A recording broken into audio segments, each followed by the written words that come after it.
പ്രിയ സുഹൃത്തുക്കളെ, ചേന കാണാത്തവരായി ആരും തന്നെ ഉണ്ടാവില്ല.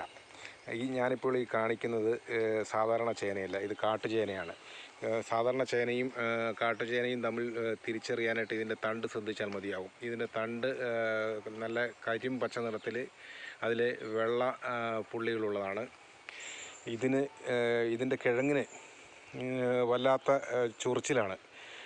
സാധാരണ ഇത് മൂത്ത് കഴിഞ്ഞാൽ, പ്രായപൂർത്തിയായി കഴിഞ്ഞാൽ ഒരു 1/2 കിലോയോളം വരുന്ന ഒരു കിഴങ്ങ് ആണ് ഉണ്ടാവുക.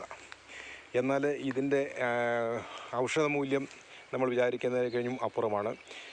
ഇതിൻ്റെ കിഴങ്ങ് എടുത്ത് നന്നായി കഴുകി വൃത്തിയാക്കി അരിഞ്ഞെടുത്ത് തണലത്തിട്ട് ഉണങ്ങിയെടുത്താൽ അത് ഔഷധമായിട്ട് ഉപയോഗിക്കാവുന്നതാണ്. അങ്ങനെ ഉണങ്ങിയെടുക്കുന്ന സാധനം പൊടിച്ച് പാലിൽ ചേർത്ത് അതിരാവിലെ വെറും വയറ്റിൽ കഴിച്ചാൽ പൈൽസ് പോലുള്ള അസുഖങ്ങൾക്കും അതുപോലെ തന്നെ വയറ്റിലുണ്ടാകുന്ന വ്രണങ്ങൾക്കും വളരെ നല്ലതാണ് എന്നാണ് ആയുർവേദ വിദഗ്ധന്മാർ പറയുന്നത്. ഇത് ഈ ആയുർവേദ കടകളിൽ സാധാരണ എടുക്കാറുണ്ട്. അവർ വന്ന് ഇത് പറിച്ചുകൊണ്ടൊക്കെ പോകാറുണ്ട്.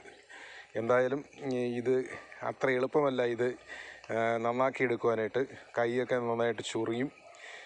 അപ്പോൾ ഗ്ലൗസൊക്കെ ഉപയോഗിച്ചിട്ട് വേണം ഇത് വൃത്തിയാക്കുന്നതിന്, പറിക്കുന്നതിനും വൃത്തിയാക്കുന്നതിനുമൊക്കെ. എന്തായാലും വളരെ നല്ലൊരു ഔഷധമാണ് ഇത്. നട്ടു വളർത്തുന്നവരും ഉണ്ട്.